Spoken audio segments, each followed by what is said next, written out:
I recognize most of the people here. For those of you that's your first time, welcome. We're glad to see everybody. So yeah, this is Fun with Flash. We've done this class once before, so you might see some familiar material, but there's always new stuff to learn. There's always new flashes, and believe me, there'll be plenty of time for questions and answers. This is about 80 slides, so it'll take me about 3 minutes, and we'll have plenty of time left over. So anyway, let's start with this. So who here has an SLR? Let's start off basic. Everybody has a DSLR of some kind? Okay, and a flash maybe?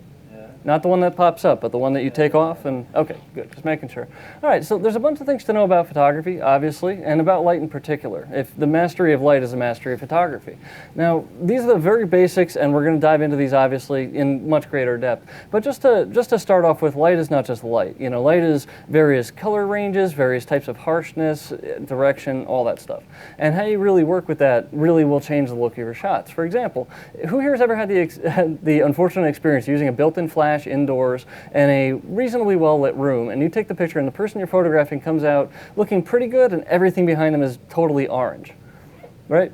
Yeah, I've had this a lot at weddings. If you're unable to basically light the room with your flashes, you often can run into an issue where you're running up against tungsten light and you're using flash, which is daylight balanced. Now that's a color balance. That's how orange to blue the light essentially is. And color balance is really important here because if you use flash in a situation like that, you get a shot like this. Now you see how blue the shadows are here? That's not far off from daylight balance in this case, because if you fire the flash, that's kind of what you have in this fairly bluish, light that's on his face, but everything behind him is tungsten. So when you have this, there's no real way to correct for it besides going possibly black and white, because there's no way to add orange and make that go away in a way that doesn't make that more orange. There's no way to add blue that doesn't make him more blue. So do you see what I mean by that? You can manually correct for this potentially later on, but you're talking about a lot of work, a lot of tediousness. Now on the other end of the spectrum, a very cool range of light. This would be things like you're shooting right after sunset, the blue hour. It's the kind of inverse of the golden hours.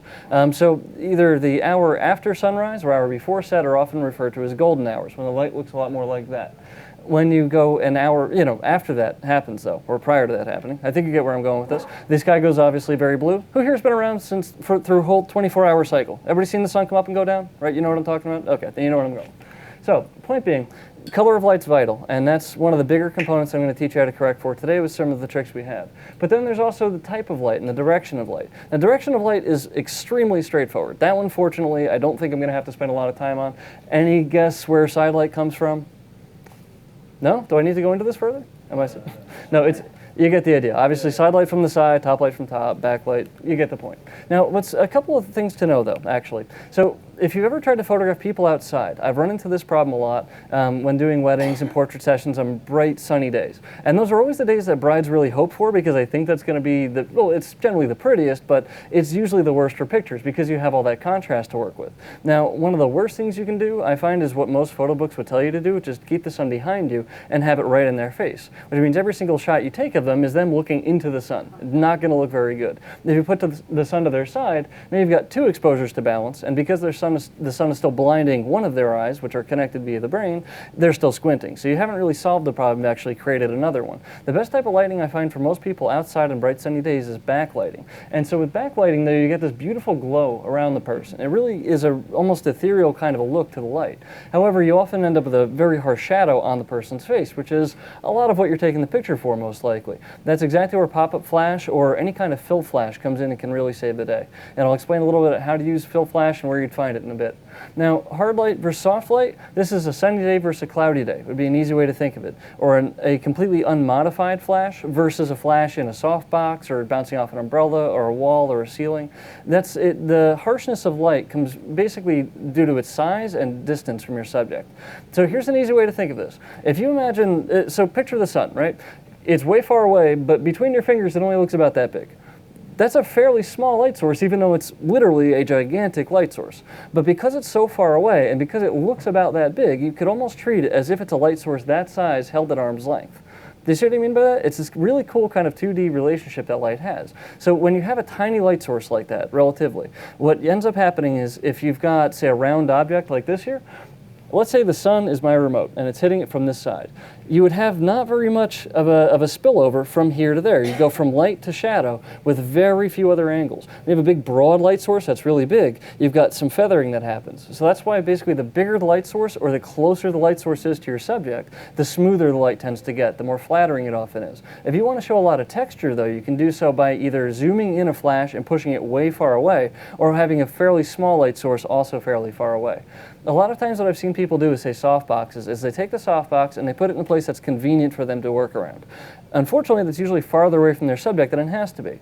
When you take a softbox and you move it back, you're in effect making it smaller as far as what the shot's ultimately going to look like. The closer you can move a softbox or a light modifier to your subject, the smoother that light's going to be. So this is how you would affect the harshness versus softness of your light, is by the size and proximity of your lights to their subject. Now, diffused light is basically light that's either bounced off of something or is going through something and bouncing around a bit. This is light scattered through clouds, light scattered off of an umbrella or a softbox diffuser. Now, the little thing that flips down, notice how, oh, and that's right, I normally would go for a laser pointer at this point, but I also don't want to blind anybody, and these screens are a little bit reflective, so I'm just going to go analog. This thing here, this is a diffuser. The thing that you pop down is not a diffuser. That's a wide-angle adapter. What happens all the time is that people take that little plastic thing, flip it out, lay it down, and it goes in front of their flash. And they think that what they've just accomplished is diffusing their flash, which should make the light smoother and much more pleasing generally for portraits. But if you think about it, based on what I just said, the light's not getting any bigger, and it's presumably not getting any farther away. So you're not actually changing the quality of light. All you're really doing is taking that, what would be a beam of light maybe like this, and widening it out hugely. When you put that diffuser down, it becomes equivalent to a 14mm lens angle of view, which is about 110 degrees. So if you flip that thing down, what you're doing is throwing most of your light outside of the thing you're taking a picture of. You're not actually lighting your subject anymore. Because then the flash is underexposing, people think it's softer because it doesn't look as much like flash, and this is how you get a false correlation between putting that thing down and people think it's a better quality of light. Meanwhile, what you could be doing is underexpose your flash just a little bit and it'll give a similar effect. That effect, though, is different than this. And that's fundamentally what I want to talk about here, is that when you have if you can imagine the way the shadows are much harsher on a sunny day versus a cloudy day, that's diffused versus direct light. So, fun things for texture, direct light. Fun things for smooth color transitions, smooth tones, diffused light. Now, artificial versus natural, fortunately, with flash, you can have this be almost the same thing as far as how it looks. Artificial light, of course, would be light you're producing. Natural light would be the light that's already available to you. An important balance I find in a lot of photography is deciding deliberately whether you want to include both types of light or do you want to exclude one or both types of light. If you exclude both types of light, you're in the dark, just pointing that out. And it would just be the light coming from your subject. So things that glow in the dark, that'd be a time where I'd exclude both of those types of light. But realistically, what I like to try to do most of the time is make my shot look natural, make it look like flash isn't being used at all. And to do that, I need to combine the artificial light that I'm working with and the natural light that's already there. If I fail to combine that, the difference between them becomes more obvious. And so that's how it would basically destroy the illusion of always having the perfect light follow you around. So we've got a bunch of flashes. This, I promise, is not a commercial, but I've been told before you guys want to understand a little bit more about what they are. So a whole range of things. In fact, above this one is now the SB5000. But here's some basics about fill flash and when you might use some of the simple ones, like a pop-up flash. Pop-up flash is the absolute Swiss Army knife pair of scissors of flash, as in they are technically the thing that says it is. And it's useful for that, but it's not the flash or pair of scissors I would go for when doing a whole project. You know what I mean? They would work, but it's going to be a little more tedious and you're not quite going to get the same quality of result. So the disadvantage to a pop-up flash is that it's always direct light. It's not diffused, it's a tiny light source, it's really near your lens, so red eye is a possibility, and it's, you know, fairly small. It's really, and it's aimed right at your subject. So if you really like the way your passport or driver's license photos look, then this is the flash for you, without a doubt, because this is the one that's going to give you a similar result to that, as you can see with the kid here. Now, what's nice though about having a flash like that is that there's no detail loss. You can see everything going on in here, where previously it might be blurry because there might not be enough light to get a sharp shot of you know, that scene while they're moving. So the pop-up flash is useful, but it's also not the best case scenario. A lot of times people that I've talked to that hate flash have only ever used the pop-up flash. And if that's your experience with flash, I totally understand why you're not a big fan of it. But since you're all here, I presume you're all looking for a little bit more than pop-up flash today. Now, one thing you can use a pop-up flash for that did save early portrait photography for me, and also an on-camera flash this would apply to, would be fill flash like this. Remember I was saying before, to put the light behind your subjects can be a really nice way to work? If you do something like that, you have this nice nice rim light that glows a little bit. And then add a little bit of flash, and you've got that same bit of rim light, and you've got the flash. So it looks much more natural, and it's a really nice balanced kind of a kind of light rather. To do this sort of thing, I use TTL. I use TTL in my flashes almost all the time. TTL is through the lens metering, meaning that when the flash fires, it actually fires twice. The first time is an amount that it knows. It knows how bright the flash is when it fires the metering burst. The camera then reads that, bouncing off the subject, and makes an adjustment to it, communicates to the flash what the adjustment needs to be, and then that next burst of light it fires is the correct amount of light for what you're shooting. Now, this all happens to what most people view as one flash. This happens that close together. It's incredible how fast and how well this system works, but it's just so you understand the very basic mechanics of how it works. I want you to know basically how it thinks. The reason for this is that what you're aimed at, what your metering pattern is, things like that absolutely matter in what your flash's exposure is going to be when it comes to this kind of metering. Because aimed at the subject, notice how the flash here is no brighter or darker than basically the background is. You see what I mean? The camera's metering this exposure overall to be about that bright. The flash is just contributing to that. It's not a totally different type of exposure. It's just working with what the camera already knows. This is why I like TTL, is because I don't have to spend my time figuring out my distance to subject, shooting manual, getting a shot, seeing if it was over or under, getting another, and so on. And I don't have to get a light meter to do the same thing over again. So the reason I like this is its speed. If I need to get a shot right away and have it be accurate basically every time, TTL is the right mode to use. The other side of this too is that if you've ever gotten the perfect shot of something and it's been totally under or overexposed, then you know the frustration that there is in getting the perfect expression in a shot you can't use. TTL has taken the number of shots I can't use with flash and dropped it hugely to the ground. I really don't have an issue with exposure in TTL. And I'll show you a lot about how to use this stuff because it's really neat. So first thing for fill flash, when you go to any of the single letter modes, P, S, A, or M, all you have to do is hit that right there, that pops up, and then problem solved. Right there, that's it. That's as simple as that. You can even be full manual, in fact, and still have TTL flash. So if you want to do even manual focus and manual exposure, you can still have TTL flash. And it's not a bad way to work. Now, how this thing thinks is it's using the same meter your camera uses. So the same way that it figures out exposure before, it's figuring out exposure with flash. Like I said, though, in TTL, it fires twice. In the first one, it meters. The second one is when it takes the exposure. The idea there is it's not going to be too bright or too dark for your subject. And the balanced light means that your background isn't going to be too dark either. What the balanced light feature is working towards is to try to make sure that your backgrounds don't go blank. If you've ever seen the classic, I'm sure, who here shot film? Everybody? Has everybody here shot film at one point or another? Okay, you remember at least the little disposable cameras? Those things were filmed too, so anybody that didn't raise their hands, those are also filmed. Those little things though, they had a tiny flash, kind of like your built-in flash, right next to the lens unfortunately, and very often they were loaded with maybe 200 or 400 ISO film, or ASA film back then. So the problem was that at night, you really didn't have anything. You were shooting at maybe a 60th of a second, you didn't have any chance of getting the background lights sharp, or not even sharp, but well exposed for at all. All you could hope for was that that flash carried far enough to hit your subject and get you a reasonably bright shot of them.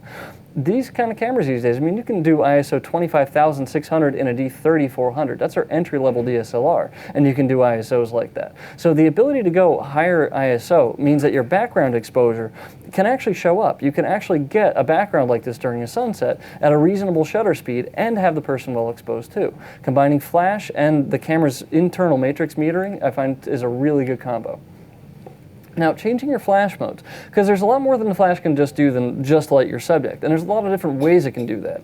So changing flash modes is pretty critical to really getting to know what your flash is capable of. And this isn't changing the exposure modes in it yet. I'll teach you a little bit about that too. But first, let's start with normal flash synchronization. This is when you put a flash on the camera, and you put it to TTL, and you push the button, and it takes a picture. Most likely, it's already in this mode. Normal flash sync is happening between a 60th and a 250th of a second on most models. Some it tops out at about a 200th or so. But that's a normal shutter speed range for most cameras. So that's where you're basically at is going to be, it's going to stop action, it'll allow enough light for the background most of the time. It's going to be pretty normal flash, hence the normal sync. But then there's a mode like this, known as slow sync. Slow sync is pretty cool because what it does is it uses flash, but it also uses an exposure as if flash hadn't been used. So the camera both uses and forgets it used flash, essentially. The idea here is that if you need a background to come through like this, and you need the foreground. If you didn't use flash at all and used a regular, longer exposure to get this background, let's say you had a tripod, which would also be a good idea in slow sync, you'd have the background, but you wouldn't have the kids. It'd all be silhouetted. If you had a normal flash in normal sync mode, you'd have the kids, but you wouldn't have the background. Slow sync is a good move to bring a tripod because it's going to operate, like I said before, as if flash isn't being used. Your shutter speeds will go longer, ISO will typically go higher, things like that, depending on which parameters the camera has access to control. But the combination of it means you're getting good exposure both in foreground and background. This is also a great mode for Christmas lights, for cityscapes, for things like that, where you might need to see all the ambient light that's already there and to add a bit of flash to make your subject stand out and not be silhouetted. So slow sync can be really useful for these sort of things. But there's an important distinction between this one and the next one, which is rear sync mode. In slow sync mode, the flash fires at the beginning of the exposure. So the TTL metering and the flash happen at almost the same time, and it's at the beginning of the exposure. In slow sync mode, they happen at the, in rear sync mode, they happen at the end. Now this is called rear curtain sync, second curtain FP, second curtain sync. I've seen it labeled a few different ways in a few photo books and things like that. We typically call it rear curtain sync though. And what this is basically the flash is firing at the end of the exposure. Now here's the way to think of this. Imagine this little thing here is a car. If this were driving in this direction and your flash fires at the beginning of the exposure, and let's say this is nighttime and the lights are on, so you've got light trails to work with too. If the flash fires here and then the car is moving, it looks like the car is actually racing backwards because you've got a sharp photo of the car and the lights that trail out ahead of it. Well, rear sync does exactly the opposite. It would allow the exposure to happen first, so you've got those light trails leading up to the car, and then it fires and the car is frozen in place. So it gives a much more logical sense of direction when it comes to, you know, a subject that's moving and flash is being used. So if you're going to have blur in your shots with flash, it might not be a bad idea to make sure that you're shooting in rear sync mode. And intentional blur like this, where it can be much more expressive than just a regular still photo would have been. The cool thing about it is it's going to show direction in a way that makes good visual sense. If you go with regular slow sync, it might very well be the opposite for moving subjects because of what I just described. So rear sync's very useful. In fact, I know Joe McNally shoots a lot in rear sync mode for exactly that reason. If there's going to be any kind of blur at all, he wants it to end with the flash. He doesn't want it to start with the flash, then devolve into blur, which I think makes a lot of sense. Now, this is one of my personal favorites, which is high-speed sync. What's so cool about this is you set this in the camera, you only have to set it once, and I'll show you where this is as we progress down. But what's neat about this mode is you can now use any shutter speed with your camera, and you can use your flash at the same time. Now, your camera has a main sync speed, as in how many, what shutter speed is the highest that it can still fire the flash and not get partial exposure. And I'll show you a bit about how it works as well. But the cool thing about FP Sync is that it allows you to now use any shutter speed. So now you can use your shutter speed for ambient exposure control. So for things like freezing action like this, FP Sync is excellent. You can use high shutter speeds, the flash is firing quick, and you don't blow out the background. But also very, very useful for when you don't have a studio and you need one. For example, if I took a picture right now at a 4,000th of a second at f8 at ISO 100 without flash, how would it look? In this room right here. Yeah, it'd be like a lens cap was on, right? I might see the LED bulbs and things, just the bulbs themselves, but I really wouldn't see almost anything else. But add flash to that in this mode, and you have flash. You have normal looking flashlight, and you have that extremely dark exposure overall. So what this winds up doing is basically you have an overall blank exposure, and whatever the flash is able to paint in is what's in your shot. Anything else isn't.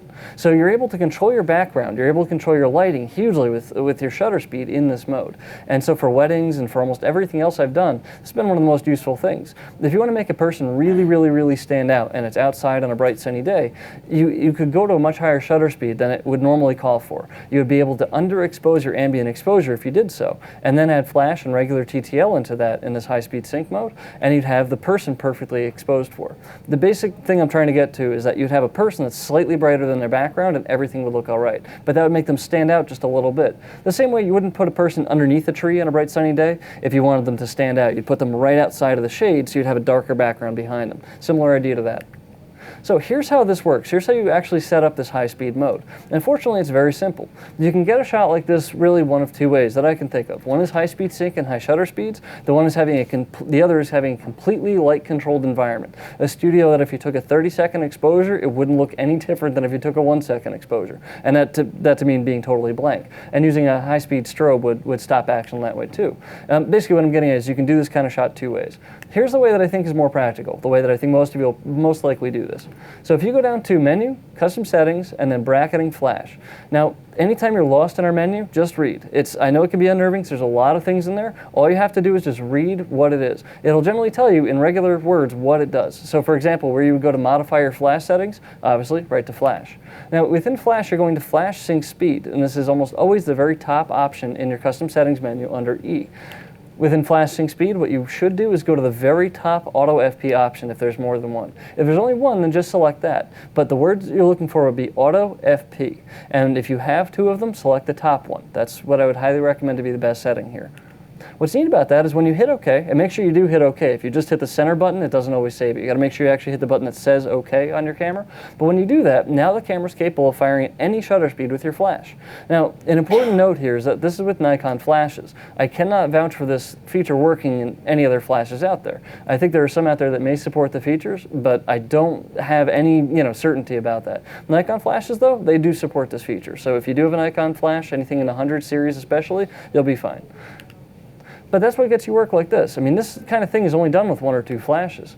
High-speed water drops, things like that. It's really a nice technique. And like I said before, it gives you a lot of control over your ambient exposure. Now, the way that it's working, by the way, and this is kind of a neat visual that I don't think I've shown before. When you see normally how flash fires, if this is a closed shutter here, and this is the shutter opening and then closing as it goes. So normally, in like it says here, in first curtain sync, the pre-flash happens before the shutter opens, so it's not showing up in the shot. Then the flash fires as soon as the shutter is fully open in the normal sync mode, and then by the time the shutter closes, everything's done. Now in rear sync, it fires right before the shutter closes instead of at the beginning. In this mode though, notice how in both of these, there's a point at which the shutter is completely open. That means the flash can fire once and everything's fine. When you go higher and higher in shutter speed, the shutter doesn't move faster and faster. There's a physical mechanical limit that it has. So what ends up happening instead is it doesn't open all the way. See how it's only a narrow slit here, not fully open? So the idea there is that because that slit is only exposing any one part of the any one part of the sensor for maybe let's say a 2,000th of a second, that's how you get a 2,000th of a second shutter speed. And this all moves fast enough too that I've never seen any kind of weird aberrations from this, except for in flash. You're not going to beat the speed of light, basically. But here's how we kind of do that. So instead of the flash firing once, you get the pre-flash, which meters, and then after that, it fires a series of times throughout the entire time the shutter is open at all. And as it does so, it's basically painting in each section of the sensor, so you get a completely uniform flash exposure. What's remarkable about this is, yet again, just like in normal high shutter speed stuff, there's no aberration that happens. There's no weirdness to this. It looks like a regular flash shot. The important thing to know, though, is that because the flash isn't firing in one burst, it's firing through a series of bursts, you do typically see a reduction in range. So if you are using very high shutter speeds, it's smart to move your flashes closer to your subjects, or to go to a higher ISO to help your flash out a little bit. Have the sensor be a little more sensitive to light it's producing. Otherwise, you might find that you're underexposing. So make sure that your flashes are a little bit closer. By the way, when you do this, if you want, don't do it now, but later on, put a flash on your camera, set it to TTL, make sure your FP sync is set up so you can go to high shutter speeds, and look at what the flash actually says. If you aim it forward, it'll tell you the distance range it's capable of covering right now at its current settings. If you change your shutter speed and go past that 2/50th or so, you'll see that range start to diminish. This will give you a good idea of just how far away from your subject you can be at that shutter speed, aperture, and ISO. Now, what I like about the way our flashes work is that they're very intelligent with how much information they communicate back and forth. For example, flash color information. What I'm getting at specifically here is that if you have one of those rigid filters that we have, either the orange or the green, these come for free with a lot of our flashes now. The orange is a tungsten correction filter, good at correcting against tungsten light bulbs, little screw-in ones with the filaments in them, and the green one is for fluorescent light bulbs, which, granted, there's a wide range of fluorescence these days, so it's basically an approximation, but it's a pretty good one. Now, with tungsten or fluorescent, either one that you put on there, as soon as you do that, if your camera is already set to auto white balance, the white balance automatically then goes to what that flash filter is. So let's say you put the orange one on your flash, your auto white balance is going to switch to tungsten white balance. Now the reason it does this is so that the flash doesn't look orange when you fire it. So when you fire the flash, it still looks completely normal and color balanced. But what's neat about doing this is, let's say you've got tungsten lights in a room, like I was talking about earlier. If you put that orange filter on your flash, now you're able to match the color that the room is at. The camera's white balance can then match that, and now everything looks completely normal. But instead of having to do all that manually, all you have to do is stay in auto white balance and put the thing on the front of the flash. That's it. The camera will figure itself out from there. So that's what's so interesting about the system, is that it knows those sort of things. There's also an option for strobe flash in most of our higher-end flash units, and that's something where the flash fires multiple times. So if you have a dark background and a well-controlled lighting environment, something that's not got a lot of ambient light in it, a strobe style thing like this can work very effectively. The other way to do this would be relatively high shutter speeds in order to try to knock the background out as well. Absolutely, yeah. So slow sync and rear sync, handle in a very similar way. In both of them, if you leave the camera in an auto exposure mode, it will take generally a longer exposure than it normally would in normal flash sync. And what it is that allows the camera to fire at basically it pretends the flash almost wasn't used in a sense. And so it allows it to use a much longer exposure to bring in the background light. But the difference between those two particular flash modes, slow sync, the flash fires at the beginning of the exposure. Rear sync or second curtain sync, it fires at the end of the exposure. So if you have a subject that's moving and you're using flash, then what happens is the movement is much more logical. Again, going back to the car analogy, first curtain sync or normal sync, like that, or I'm sorry, slow sync. As the car moves, flash fires, then the lights trail. So a car looks like it's going the exact opposite direction of the direction it was actually going. Rear sync, car's moving, light trails, flash fires and stops it at the end of the movement. So rear sync is very good at showing movement accurately, where slow sync will show it basically backwards. So slow sync is typically used with subjects that aren't moving, and where rear sync is the opposite of that. So, by the way, I don't mean to imply that rear sync is for high-speed moving subjects. For that, I'd highly recommend the high-speed mode. Correct, yeah. When I say front sync, and I apologize if I've confused anybody on the terms, it's like the old part of my photo brain versus the newer part. So the old part learned this as first curtain sync and second curtain sync. First curtain sync is when the flash fires at the beginning of the shot, second curtain's at the end. And in Nikon, it's slow or normal flash, and then the second curtain is always rear sync. And so that's the thing, is all the other ones are first curtain sync, but we don't mention that they're first curtain sync because it's kind of, if it's not the other, it's the first one. But that's the thing. So there's those two competing standards in my brain for what to call that. So yes, first curtain sync is all of the other modes. Rear curtain sync is second curtain. D5 is neat, and D5 and 500 offer a new option for flashes, and that's radio control. And the radio control system in the flashes are really neat. But here's an important note that I got to make sure you all understand, because I would hate for you to buy something and find out that you're going to have a disappointing time with it. Is that the 5000 flash, first of all, is by miles the best flash we have, as in it recycles about a half second faster than a 910, and it cools 3 to 4 times as effectively. So you can shoot that many more shots before it ever overheats. Its radio feature is the one that I think got all the headlines, and it's an amazing feature, but it's only compatible with the D5 and D500, and that's when they use a WR-R10 and the A10 adapter on the front of the camera. So does everybody understand that? The SB5000 is capable of radio, but it's a radio receiver, and it's only capable of doing that trick with the D5 and 500 with those little pieces on the front of the camera. There's a 3-piece kit called the WR10. That's 3 pieces including a transmitter, which would also let you fire the camera remotely via radio. The 2 pieces are the WR-R10 and the WR-A10 adapter. And we did actually make that pretty clear, I thought, in the press release, the website, and honestly every piece of literature. Only because, here's what happened. When the SB5000 came out, I was working with the call center, as I do every week now, for Nikon as well, and find out what's going on that side. I found that we had a few 1-star reviews on the flash, and they were all that the flash wasn't compatible with, a D750 or a D810. Now, first of all, it is compatible with those cameras, absolutely. The feature that they were referring to is the radio feature, which is not.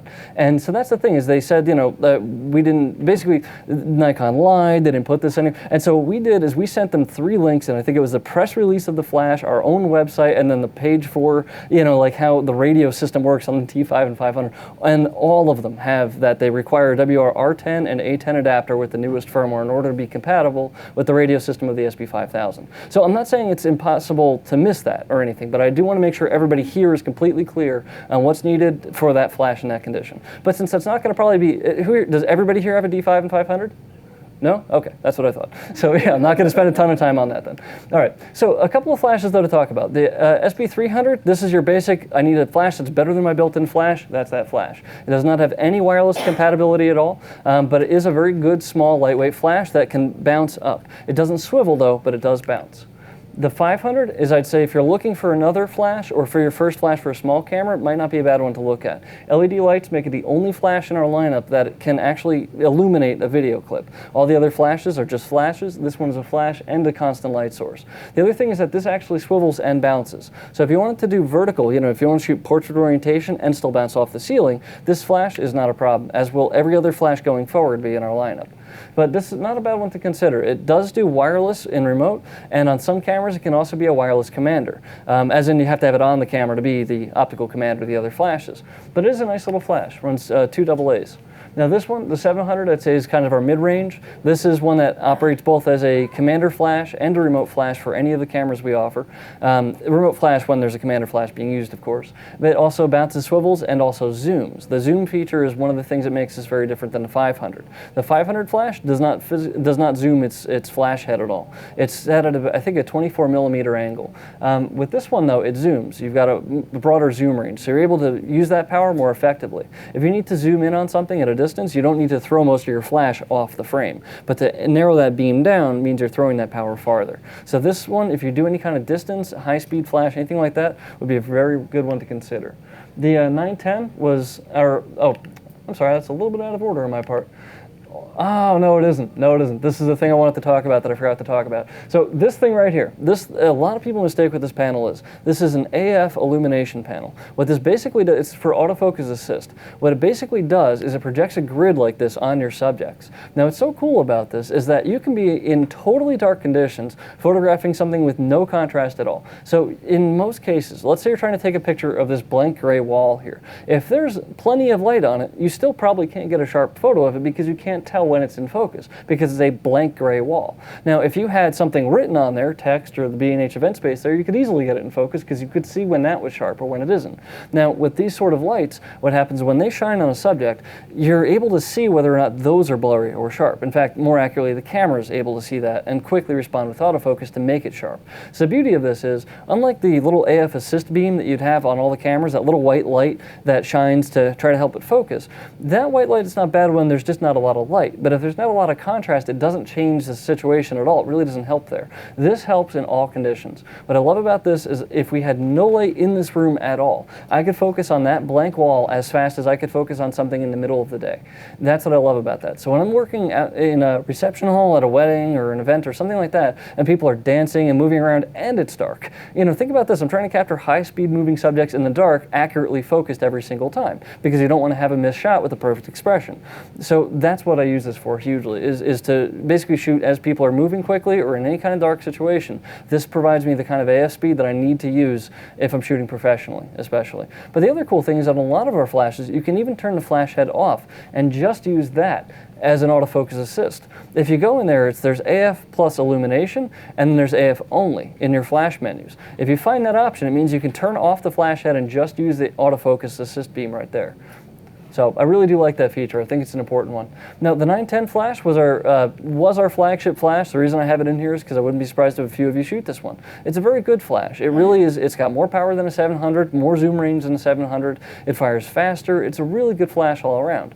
The only thing about it, though, is compared to an SB5000, the cooling system is completely different. The 5000 flash is the first flash we've ever offered with an active cooling system built into it. And what that is something where it's basically circulating the air. Now, it's not a little fan or anything. It's actually a little piezoelectric thing that moves. But what ends up happening is it cools the flash about 3 to 4 times as effectively as it would the 900 or 910. The 910 was even a little better than the 900, so this is even better still. What I like about that, though, is it means you can fire this thing at full power or near it far more often, way more often than you can for any of our other flashes without any kind of overheating happening. So if you need a flash for a lot of power that happens very quickly and all the time, that's this flash. Like I said before, if you have a D5 or 500 and those little radio pieces, that also has a radio function built into it.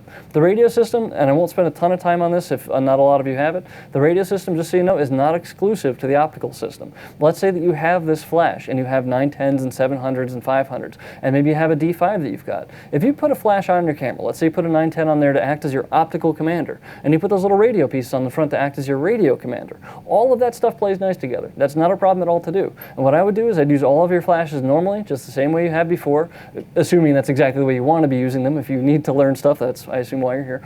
But to add this one as your radio flash, because you get a bit more distance out of it, and more than that, you get the non-line of sight connectivity. So if you need to put this inside of something that it's definitely never going to see the light from the other flash, that's where I'd use it. One of the places I've seen this sort of thing used is, let's say you need to illuminate the cockpit of an aircraft that's flying by. Now that's a good time where you're not going to get the light from your flash to probably hit a flash deep in the cockpit of another plane.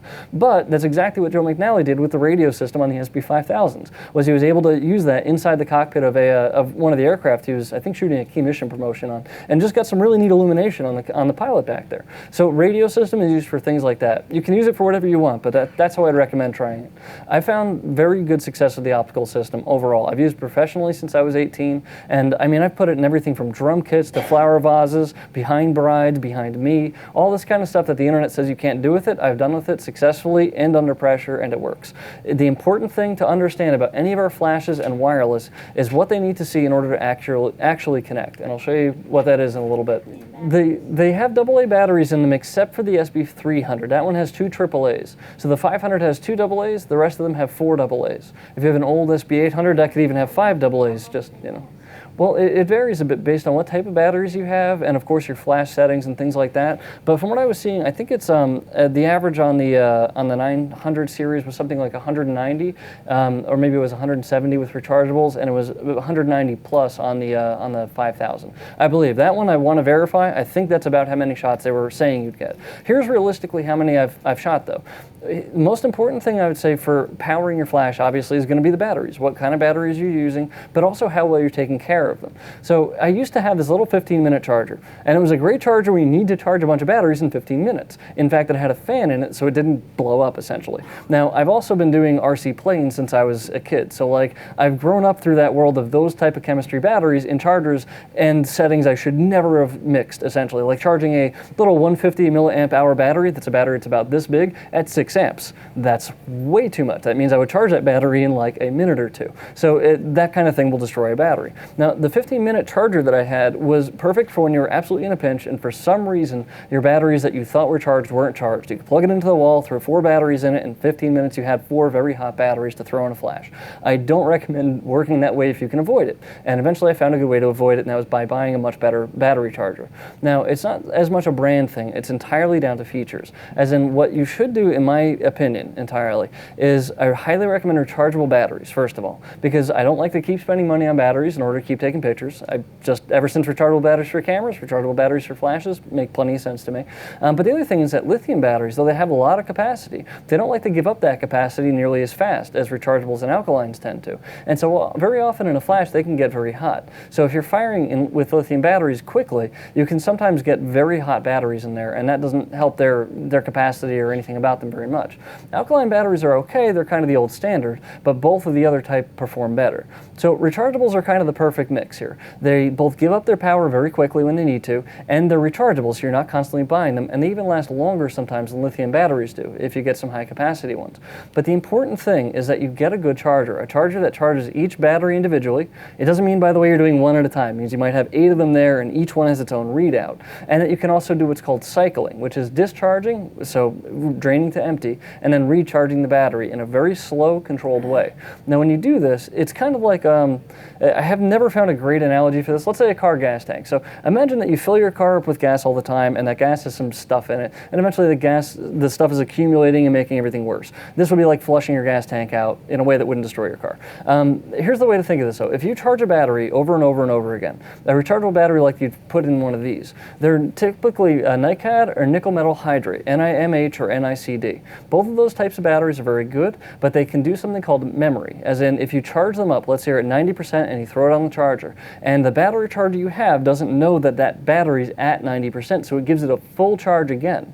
Now, it only needed 10%, but it's got that extra 90 to play with. If you do that over and over and over again through weeks, months, or years, what'll happen is if this is your battery, and this is, let's just pretend this is a capacity like a fuel tank would be, if your battery is already here and it's charging to here on average all the time, then here's your actual capacity. This bottom part that's not ever getting used kind of stops being usable. It's a thing called false peaking, when the battery thinks thinks it can really go up to here and can't, and this down here is memory, which is basically a part of the battery you can no longer use. So it might have a stated capacity of 2,000 milliamp hours, but you might be using half of it. When I was doing weddings a lot and using that really nasty little 15-minute charger, because it always charged all the batteries for 15 minutes, no matter how charged they were, and no matter which one was the most charged. Basically what happened is I was easily changing batteries 4 or 5 times at a wedding, easily, maybe more than that. And that's why I had to bring this charger with me, because I would run through that many sets of batteries on the average wedding. When I got a better charger and deep cycled my batteries, which took 2 days for eight of them at a time, and really brought them all back to where they were, I was changing batteries maybe once as a precaution, maybe twice if it was a really flash intensive day. But that's the beauty of this. If you're able to get a good charger and good batteries, the flashes perform far better. So if you're having recycle time issues or anything like that, check your camera settings, give it a little more ISO to help it out. But if it's still consistent like that, or if it ever appears to be getting worse, it's very likely your batteries. So here's how you set the camera up so that it can fire your flashes without anything else. You just need the camera and one flash to do this trick. And there's a bit of a caveat though. That camera has to be of the 7000 series or higher. So this could be any of our full framers except for the DF, which doesn't have a built-in flash, or the D5. And anything 3000 or 5000 series, unfortunately, is not compatible with this. D90 is D70, 80, and 90 can also do this trick. But let me show you what I'm talking about. So to use the built-in flash as a flash, it works, but like I said before, it's not the best case scenario. But there is a thing you can make it do that's tremendously more useful than being a flash itself, and that's to tell other flashes what to do. Now, what you do here is, as I kind of talked right through, you go to Menu, you go to Custom Settings over there, little pencil icon, and you go down to Flash Control for built-in flash. Now, like I said before, the menus are a little bit daunting, that's understandable. But think about it this way. You want to tell the built-in flash to do something. Well, this is Flash Control for built-in flash. We're very literal about this stuff. So when you go to the flash control for built-in flash, as you saw before, it was set to TTL. That's regular. This flash is a flash setting. When you go down to commander mode, however, now you've got some interesting options. If you go over from commander mode, you can tell that built-in flash to be TTL or manual or not to shoot at all. And when you do that, this thing that says built-in flash right here, basically will go M and then 2 or 3 little dashes. When it's dashed out, what that means is that even though it still has to be popped up in order to tell the other ones what to do, it won't show up in your exposure. So you don't have to take all this time, setting up your wireless flashes only to have the built-in flash destroy your exposure with a regular built-in flash. If you go and dash that out, make that just little dashes, you can make the built-in flash go away from your shot, and yet it will still command your other flashes. Now the way that works is that your other flashes have to be Group A or Group B if you're using the built-in flash to fire them. And so Group A or Group B, though, as you can see here, could be TTL, it could be manual, and you can actually adjust it right there. So let's say that you don't want TTL because you think it's too automatic for you, and you really want one flash to always be one stop, brighter than the other one. Well, I could turn this one down by 1 stop, or I could turn this one up by 1 stop, but then it would always hold that value until I tell it to do something different.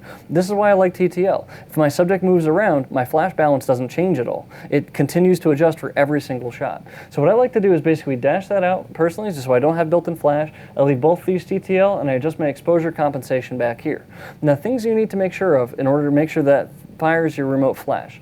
You need to make sure that you're using either Group A or B on the remote flash itself. And you need to make sure that the channel here matches the channel there. Easy enough to get to just as you scroll down to it. So make sure that all those things line up and you'll be fine. But let me show you how this really works in the real world. So the flash, the light from the built-in flash or from a commander flash over here has to hit this little sensor and this little sensor here, which I'm slightly off on my arrows on. It's a little round porthole. Basically, it's the most comfortable place to put your thumb. So if you ever hand your flash to what's often known as a voice-activated light stand, so people call them people, generally what will wind up happening is they'll put their thumb right over that little window. When you do that, the flash most likely will not fire because it no longer can see the light from your commander flash. So what I recommend you do is make sure you keep really good attention of where that is and where it's aimed. Now here's how I get around a lot of the things the internet would complain about. This is technically a line of sight system. That has to hit this for this to know what to do. With radio, it can go through walls, all that stuff. With this, that has to see that. But what's neat about this is it doesn't have to see it directly. You can do this after a bounce or two. So what I usually would do is I would aim these things at the ceiling, if it was a ceiling like this, and I would aim that at the ceiling too. That way my commander flash fired off the ceiling, all of these saw that flash pattern and all fired correctly, even if they're behind me, even if they're in front of me, no matter where they are. As long as they can see that ceiling, they can fire. So that's how I've gotten away with having flashes in my shot, like in the field of view of my lens, without being able to see them.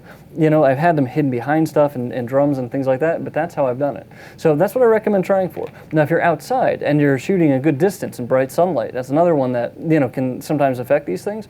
If you aim your flash at the flashes and you make sure these windows are aimed back at you, you'll be fine. I've done this over 100 feet away, where it was a 70 to 200 2.8 with a bride and groom, zoomed into 200, shooting at about 2.8, and having two SB600s right next to them in softboxes. And so I'm a good distance back shooting an SB800 aimed at them, zoomed zoomed in. But this is how, with the narrow beam, you get more power to those flashes, and then they know exactly what to do. So does that make sense? Does everybody understand with the optical system what has to see what? It's light coming from these flash heads over there that has to hit this window here and that window there. Okay? Excellent. Now the good news is all the settings you'd be changing here on what you want the flash to do next. So once they're all playing nice and when you fire the camera they fire, if you want to tell the one to be brighter or darker than the other, you don't have to walk over to it. You do all that from the camera. That's the beauty of this system, is you can just stand there, go click. Well, it worked exposure-wise, but aesthetically it could be cool if it was darker and moodier, or maybe I go full light to go kind of high key. You can change all that right on the camera or right on the commander flash. You don't ever have to walk over to your other flashes to modify them.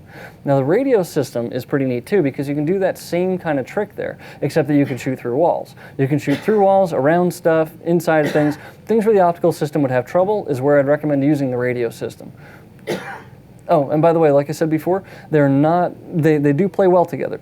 The way this works, you have groups A, B, and C for optical, D, E, and F for radio. So if you're using both systems, you'd have A, B, and C for optical, D, E, and F for radio. If you're using just radio, you have 6 groups to play with. So you have 6 banks of flashes you can independently control, and 3 flashes can be on each one of those banks. So when you are using just radio, you've got 18 flashes you can control in 6 ultimately independent groups.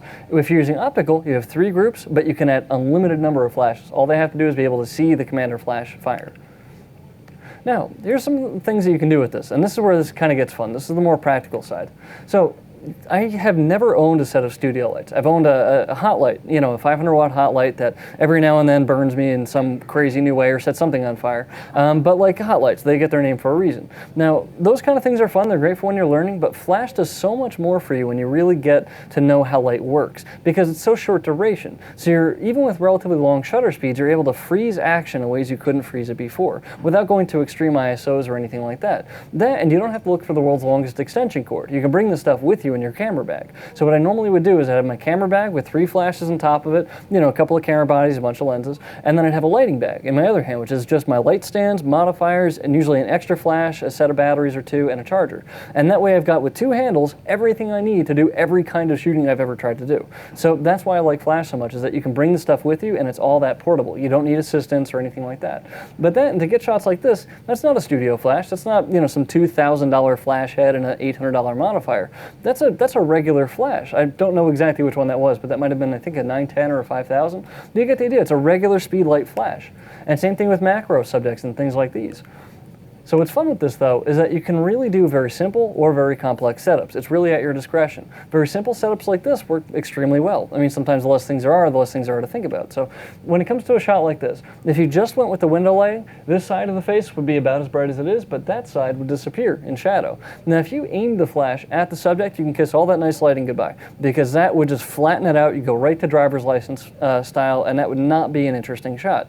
A lot of times when I talk to people that hate flash, that's what they think flash means, is that you then aim the flash at them, be fired, and go, see, look how much worse it is than this glorious natural light.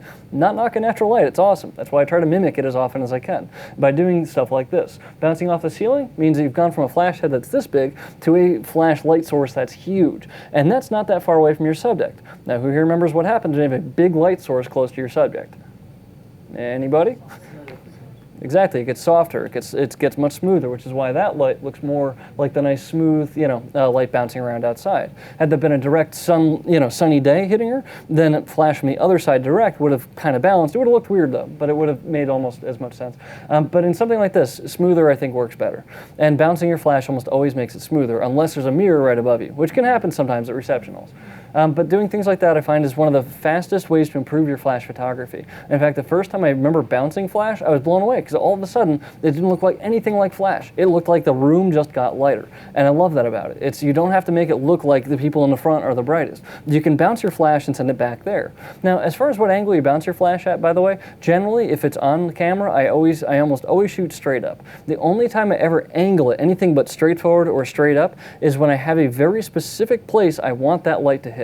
So let's say I'm shooting a long lens, like a 200 inside, and there's a ceiling out there, and I want the flash to hit right above the table I'm taking a picture picture of. So in doing that, what I'll do is I'll aim it a little bit ahead of the table so the light kind of scatters ahead of my subjects. But that way I'm shooting a long lens inside. Nobody knows I'm taking pictures. I'm not standing near anybody. My favorite technique at weddings for the receptions after I get tired and I want to sit down for a while is I look for the people at the tables doing the dumbest, loudest things.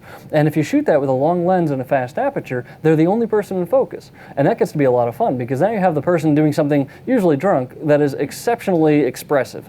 And in the middle of that are all the out-of-focus reactions to that happening. Now, if you took that without flash, you'd get blur, most likely, or you'd get a lot of grain from a very high ISO. But firing the flash at the ceiling like that means that they don't see where I am. The whole room just flashes in their perception. But meanwhile, I'm very deliberately directing where that light is going to come from in my shot. I could also aim it off-center to that table and get side light. If that person's over here, that's what I might do to get more light on their face instead of putting it right above them. So that's really the only time I'm actually angling my flash at anything but straight up or straight forward is when I have a really good deliberate reason to do so. If you've ever heard that if you angle it at like 45 when you're shooting people straight on, that it's better than shooting straight on, it's not that different. If anything, all you're doing is getting a less even exposure. Now the bottom half of the person is darker than the top half of them is. So I don't recommend doing that for direct flash. I recommend doing it mostly for bouncing.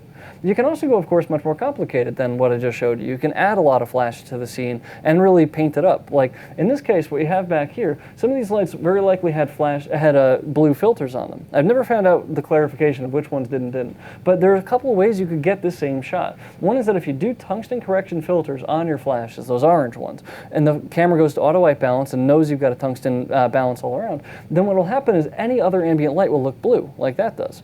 One of the ways that I got a good picture of a flower called the trout lily was it's this neat little very, very mild yellow downward facing flower. It's about that tall. And I happen to have a patch of them growing in a bunch of periwinkle. So you've got these dark green leaves, beautiful purple flowers, and this really subtle yellow, really intricate, delicate little flower.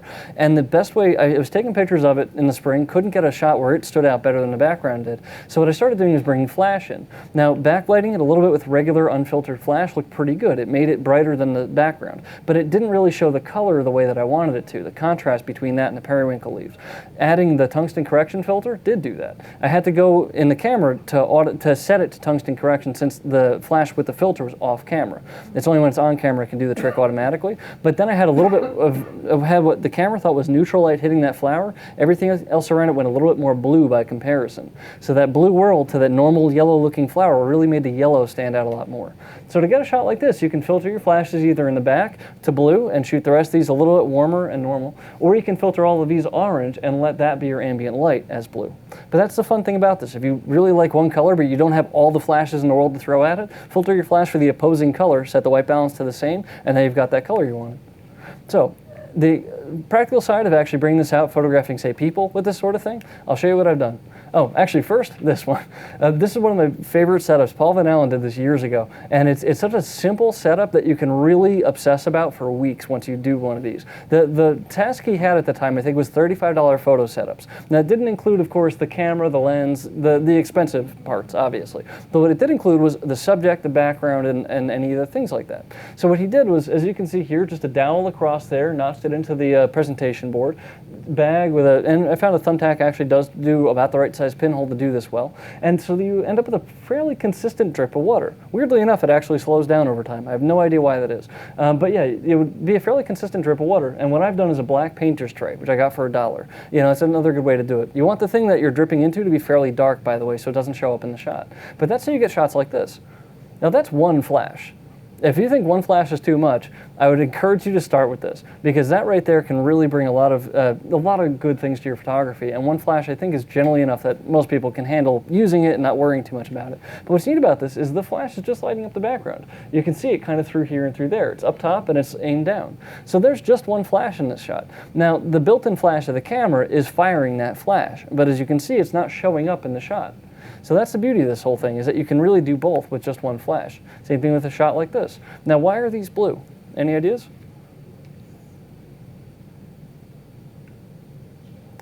No? No ideas? No? Is it too dark in here? Is it nap time? Is that what's going on? No? All right. Here's what's going on here. Is the camera set, the white balance is set to tungsten white balance. The flash is already daylight balance, so it's a fairly neutral kind of light. It's right in the middle. When you go to tungsten white balance, it presumes there's a lot of orange, so it adds a lot of blue. If you don't have a lot of orange to counter that lot of blue, you get a lot of blue. So that's what's going on there. That's an easy way to filter your shot, essentially, is with your white balance. And so also fun stuff like this. Now, this is one of those, okay, I think most of you have now seen this. I would say for the first time, probably the majority of the class now knows what this is. Does anybody here who hasn't seen this before have any idea what this is? Give me a second to think about it. I'll take a drink of water. No? One of the craziest things I ever heard in high school, and I mean it's high school, so there's a good range of crazy things you hear. One of the craziest ones that I heard, though, was a friend of mine who was getting into and then got out of photography. And the reason that he got out of it was because he just said there was just nothing interesting to take pictures of. You know, we're not living in like Italy or in Iceland or something, so what is there to take pictures of? Which I thought was really stupid, because first, those places are very cool and very good to travel to, and I've been to Iceland, and it's amazing for landscape. But I've also taken most of my favorite landscape photos in this area, in New Jersey of all places. You know what I mean? And here's the thing, and the point that I was getting to with this, is that there's always something to take pictures of. If you have light, you have the ability to take pictures of something interesting. The trick is just being clever with what you have. And what I like about the strobes is that you have light with you now. You don't have to rely on light that's already there. So this shot would have been a regular CD or DVD, I always forget which one this is. But because I lit it with a single flash, very low angle, it picked up every single scratch that was on it, and also the basic design of it. And so you wind up with something that, you know, flares in a really beautiful way. I mean, people have thought that's everything from grass blades to star trails, and it's really just a little CD or DVD lit with a single flash and you know, shot with a macro lens. So I guess what I'm getting at is if you have a flash and you get used to using it wirelessly like this all the time, you're gonna find things to photograph, and they're gonna be pretty neat. And most often you're gonna find ways to photograph things that people won't expect. You know, who here would have thought you'd come in to see a photo of a CD today? And then I'd be using it in a presentation. But you see what I'm saying? It's that kind of stuff. If you ever find somebody out in like the middle of their lawn, actually, no, not even their lawn, my parents' lawn at this point. I finally moved to my own house right down the street. Almost a Everybody Loves Raymond situation going on there. But anyway, what I used to do is I'd be out in the lawn at like 2 in the morning sometimes with a few flashes filtered and my camera and tripod and things like that. This is when I really had nothing else to do, by the way. And I would be looking for insects and interesting things in the lawn, lit by the streetlights, things that only come out at night. This thing, I have no idea what on earth it is, but I thought it was a reasonable picture of it because all it was a flash filter for blue, a flash filter for yellow, and just kind of saw what I could see. And I just love that. That's what flash gets me. It's not just a regular shot of a street at night. It's a shot like this. Macro insect. Now, here's where the people side of this comes in, and this is where I'd say most of my professional work was figuring out how to light people in weddings and in portrait sessions. And I've, again, never owned studio strobes. I've always found them just too cumbersome. I've always used, previously it was SB600s, now it's, you know, SB600 and 800, and nowadays it's really, when I can, I use 5000s. They're just awesome to use if you have the chance. But here's the thing, you use no flash and you balance the ambient exposure back here, that's what you have, silhouette, simple as that. You can spot meter off the background and get a very similar result to this if you don't use flash.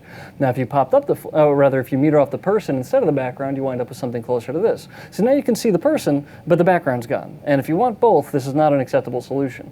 Now if you do something like that, we're using flash and regular sync, it looks awful. No fault of the person here, it's all on me. But the fact that the shadows over there and everything, it looks like it's just not a good photo. This is what makes most people hate flash. A shot like that, though, is where we're starting to balance again. So notice what's going on here, the progression. I went from basically metering for the background to metering for the person without flash. Then I did the worst case, which is your classic point and shoot thing, where it doesn't have enough ISO to make the background happen, so you just have flash, and it doesn't look so good. Then there's flash plus that metering for the person. Now, do you see how that's shifting? I don't have the background here, but let's say I wanted to do a really cool high-key portrait, or if I needed to do a passport photo of somebody. This would be a little nicer than that generally would be, wrong pose and all that, but I've got a blank white background behind it, and I've got no shadows on their face. So things like that. But here's where this starts to, I think, get more practical, which is to actually balance background exposure with foreground exposure. And that's where TTL comes in. TTL, like I was going on about before, is my personal favorite mode because it means that I don't have to obsess about my distance to subject and what actual flash power I'm on, all of which will constantly change as I change my ISO and aperture and things like that. So TTL means I can just focus on shooting, and the flash becomes almost this wonderful secondary thing in my head. I know where they are, I know what they're doing, but I'm much more concentrating on my composition, my focus, and posing and things like that. So a shot like this is just a flash on TTL, on camera, bounced. I'm sorry, not bounced, direct, but aimed right at them with the background normal. So that's TTL BL mode, that's what that is. The one with the dark background is basically just regular ancient style TTL. That one I had to actually force to look that bad, basically. Now this is where photography got different for me, and that's going from direct flash here to bounce flash here. If you learn nothing else from this class and you have a flash already, learn that trick. Direct flash versus bounce flash. Bounce flash generally looks a lot better. Now, here's the thing about bounce flash. First, there'll be plenty of times you can't use it, like outside. although I found some ways you can use it outside. You're not going to bounce to a cloud or anything like that. No matter how optimistic you are, it's not going to work.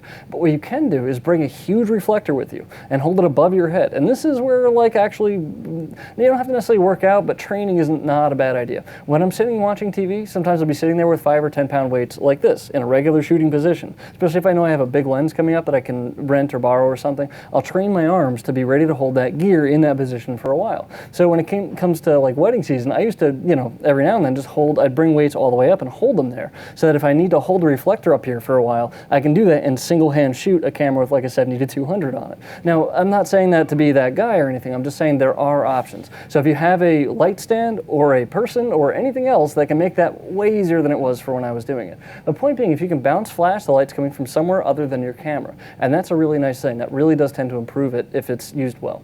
Now, notice though that how heavy the brow shadow is here, where the guy looks like his eyebrows have almost doubled in size. Now, that's not fair to him at all, and it certainly isn't how he looks. And same thing with the shadow underneath here. He doesn't even have a 5 o'clock shadow really, but it looks like he's got, a 3-week-old shadow. So here's what you do for that, is a little bit of diffusion, but also a little bit of bounce forward. And here's what I mean. If you're aiming that flash straight up, you could also pull the little card out. That little card aimed forward at that point does basically this. It fills in underneath here, so now he goes from looking like that with the shadow to looking like that, which is much more normal again. Same thing under here. Now, a little bit of shadow is still not a bad thing because it gives you definition. If it were fully devoid of shadows, it would be flat, very flat. It would look very boring. In fact, consult any passport or driver's license you have. That's what they do. And the reason they go so flat is so you have full detail. You don't want shadows in an ID photo. You don't want anything that can hide anything in an ID photo. There's a photo for identification purposes only. A photo like this, though, you have a lot more leeway. And giving the shadows and highlights fair play to really do some things will give it that dimension that a lot of people are looking for. So in this case, what it was actually using a diffuser, a thing that looks kind of like a piece of Tupperware put on the top of my flash that throws light in every direction. Now, the flash was still bounced up, but because that diffuser was on it and throwing light in every direction, some of it also went straight to his face, some of it bounced off the walls and came back, stuff like that. So that's what made that shot look the way it does. So comparing that to that with like 2 tips, and I know I've talked a lot already, but really 2 tips so far on how to modify your flash to change it from that to that. And that's all you need to know for getting that jump in quality. But now we can play around a bit with wireless flash, which is this. If you want to go more dramatic, of course, having a flash off your camera is really an advantage. I mean, you can do some crazy sidelight stuff like this. Now what's going on here is the flash is set to TTL, but it's underexposed deliberately by a few stops. If we turn them just a little bit though, and the reason I have them here is so you can see, as cool as that might look to you, your client's probably not going to be super happy if half their face is gone from a portrait session they just paid you for. So if they're paying for their whole face, giving them at least 3/4 of it is probably not a bad move. Now, this is pretty close to what's known as Rembrandt lighting, where you have that little triangle underneath the eye. Not perfect, I'm not going to claim it's perfect, but it's close. So just posing can really make a difference if you only have one light to work with, or if you're working with fairly harsh light. But let's say that you have more than one light to work with. Now this is actually the flash on camera with the diffuser and the other light over there.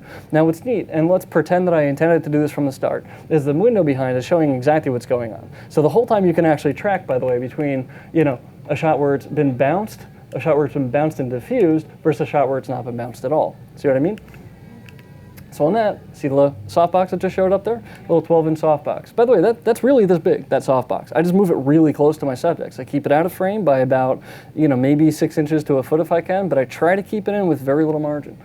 Just enough that I can recompose here and there and not catch it all the time, essentially. But by posing them just a little bit, it made a difference. But by turning the flash on the camera back on in a way that it brought it back in, it was on the whole time, but for built-in or main flash, I had it dashed out, so it wasn't contributing light to the exposure. Now what I've done is I've brought it back and TTL and zeroed out, completely normal, letting the camera make the call here for how bright it should be. But what I like about that is look at how you've already got the same kind of definition, where you've got some more of a shadow on the side than this one. So the face is getting more 3D as we work here. So it's getting a little bit better and better. Now what I usually would do though is I take that on-camera flash and I dial it down a little bit to get closer to this. Now that's a little too moody for a lot of clients generally, but it's still a little bit better if you want some drama. So even though it's the same 2 flashes and I haven't changed anything about their orientation, I'm playing around with their power, and I'm doing that from the camera. I'm not changing anything by going over to this flash and adjusting stuff. I'm doing all of that from the camera or from the flash that's on the camera. Now let's say we add a second flash over here, which is in total 3 now. If we do something like that, this right here is basically set to zeroed out, and this one was set to, I think, 1 under. So you can see the exposure difference right there. But let's say I want to keep this one my dominant flash. From the camera, I just dialed this one down by 2 stops or so, and so now I've got a better spread. And as I continue working, I remember that the person, this very nice guy named Letty, his wife is named Katu, is a friend of mine that I actually met in a class here years and years ago when I started with Nikon.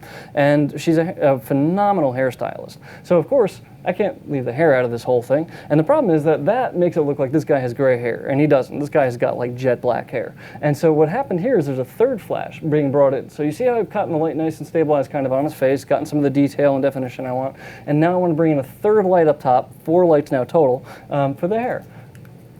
I dial that one down by about 2 stops to make it not reflect as much. And the idea there is, I mean, the same way they put powder on like a newscaster before they went on, if a person's sweaty or their hair is a little bit greasy or anything like that, diffusion is their friend. A little bit of powder is their friend usually. And in this case, turning the power down a little bit just so you've got some of those accents is important, because you don't want it to look like it's going gray and you don't want it to look greasy, because it really isn't too bad. But it's just the fact that, you know, it's a little bit shiny, so bouncing it off at a lower power makes you still have the definition in it without it being glaringly different looking. Oh, and that's the entirety of that setup, by the way. As in, like, this is not a studio, this is her apartment. So, like, do you see what I'm talking about? She's holding remote flash number 3 up here. That one's on Group C, by the way. So I've got Group A, Group B, and Group C. Now, if you ever need an even easier way to remember which flash is where, is to go Group A, B, and C. If they're always going to be in roughly the same, if you always go from left to right, and you always start with A on the left, and then B in the middle, and C on the right, you'll always know what flash you're modifying. So on this one, just because we were already going A and B, that was Group C. But that's the beauty of this system, even optically, is that I'm able completely to control all those flashes from the camera. Now let's say you want to do something a little different. Let's say you want to go for macro. That's the close-up side of this. Macro is really neat, and flash for macro is very similar to flash for non-macro subjects. However, of course, because it is specializing in small things, getting the flash between you and your subject is really not that easy to do sometimes. If you have a 60mm macro, it's a wonderful lens, but I'm sure you've seen at 1-to-1 magnification when you're as close as you can get, you're about that far away. Now, the flash has to get light between that and that if you're going to light it correctly. And if you want light on the front of it, we either need one here and one here, or one that's magically in the middle of your lens, which you're never going to have. So for this, things like ring lights exist and things like that, but they're always even power. There are a few out there I think that might be variable, but I've never seen any ring light out there that was nearly as versatile as a system like this. This system is called the R1 system, and the R1C one includes an SU800 commander. This is not a flash. This just tells the other flashes what to do. It's an optical commander. In the same way that the 505 need a radio commander little thing on the front of them, that's the optical commander if you don't want to use a flash. They're a bit lighter and smaller, by the way, so if weight is a major factor for you, that's not a bad thing to put on top of your camera. But what I like about these is they don't just need 2 lights. You can do 1, 2, I think up to, I forgot if it's 6 or 8 you can fit on that ring there, but it's basically more lights than you'd almost ever need. You can add to the system, and you can still use that and these with those other flashes from before. So let's say that you want to go right from portrait to macro of somebody's eye. If you have an R1C1 ring like this on the front of your camera, just turn them on, move right in, take your picture. The beauty of this is that these two are always slightly ahead of your lens, and so they'll always be able to illuminate your subject from the front, which is not very easy to do in most macro situations. Now, the other thing though is that instead of evenly illuminating from the front, you might want that same kind of exposure difference you were seeing before. That's why I like this system over a ring light, is because I can have one of those higher than the other. I can actually do with this system ratios, or I can do independent group exposure compensation leads. So I can do everything I can do with the other ones with these two. Fun part about this though is the way the quality of light looks. That you can, what I love about these rings is how versatile they are. So just in getting, you know, regular photos of stuff in relative close-up, so straight direct flash from the front is exactly what you would think it is. It's just like you'd have in ID photos and stuff like that. Of course, moving the other one, I have this one now up top here, illuminating through the subject. Actually, let me start with this. Who here shot macro? Okay, and what subjects do you guys like to shoot? Is it plants, bugs, stamps? Like, where do you normally like to go with this? I'm not hearing enough answer loud enough. Okay, so flowers are pretty common. Okay, good. So plants, I'm pretty much on the right track then. Okay, good. Just making sure. So one of the neat things about flowers, about most plants, is that a lot of them have different levels of how translucent they are, based on both how much light you're throwing at them, where you're throwing it at them from, and some of them even have interesting kinds of shimmers and stuff. Just like butterfly wings. You know, butterfly wings that have that really wonderful iridescent blue, that color isn't a pigment. It's not like a dye like you'd see in a print. That's a physical structure that happens to be exactly that wavelength size. And so it's reflecting exactly that wavelength of light. It's like looking at pure light in a certain way. It's really a beautiful way to work. And so the angle of your flash is absolutely critical for subjects like that. For flowers though, and things like this, it's a little bit less critical, but aesthetically can still make all the difference. So shooting through the leaves instead of shooting against them is totally different for how my shadows work and how everything in that looks. And I'm a big fan of the technical side of this, so I usually like to see what the structures of the plant are doing. So for me, having my flash behind the leaf usually is the way I like to shoot, just to get some interesting stuff going. Now if I add some diffusion to that, look at the contrast difference between this shot and this one here. Just a little bit of diffusion. So we've got sunny day, cloudy day. If you're doing macro outside, don't forget those sort of lessons. A cloudy day is not a bad day to do macro generally. On a sunny day, you might lose parts of your shot to too much contrast. You can always, though, of course, add some flash to bring some contrast back in. So this is kind of the fun way to work with this. So as you can see, front light, fairly boring usually, very basic. Top light diffused versus top light direct. 3 completely different looks without moving too much about where my flashes are at. Now adding to that though, the ring, which I've now pulled off the front of my camera, I can then hold it and move it around just like any other flash. So what I like about this setup is I've got a flash up top for my top light, I've got one that I can move around, and so you've got all this kind of range of things you can do. Now, granted, you could do most of this with just 2 flashes, or you could do this with a flash and reflector. But what I really want you to see is just kind of get a feel for the options of what we have and what they're able to do. But that once you really start playing with wireless flash a lot, all that I'm doing to change this is I'm just moving my hand around as I'm shooting to get different looks, to get some good idea for how it is. Also, unlike hot lights, you can actually filter these things. So any flash that we have, if you put a filter on it, it's not like you have to worry about it catching on fire the way that you would with a hot light. Hot lights are notorious for doing what their name implies they do. In fact, it was one of those things that in school, you kind of weren't like almost indoctrinated into the cult of the photo lab until you lit something on fire in the studio, because everybody did. I never forget the time where I had a red gel filter in front of a hot light, like a 1,000-watt hot light, and you know, because I thought that was okay for some reason, and I turned the thing on, and I'm working with the subject, and it's looking really good, and suddenly the color's kind of fading, so I'm wondering, like, why is the light getting brighter? I look back, and it's smoking and bubbling, and it's about to burst into flames. So like, yeah, hot lights are awesome for learning photography. These things are best for perfecting it. And the ability to filter your flashes is huge, in my book at least, because it means you can now not only control the kind of light you have, the texture, the direction, the amount, but also the color temperature of it. And even to do just weird things like this, just to, you know, see what happens when you throw that on there. I mean, granted, red, green, and blue works out back to white, but if you have them in different parts of your shot, it really looks pretty cool sometimes. So point being, you can filter your flashes without any worry about, you know, causing your house to burn down, stuff like that. Well, thank you all for coming. I appreciate it. Whether you're a hobbyist or a professional, B&H has the answers to your questions. Experience a world of technology at our New York City Superstore. Connect with us online or give us a call. Our staff of experts is happy to help.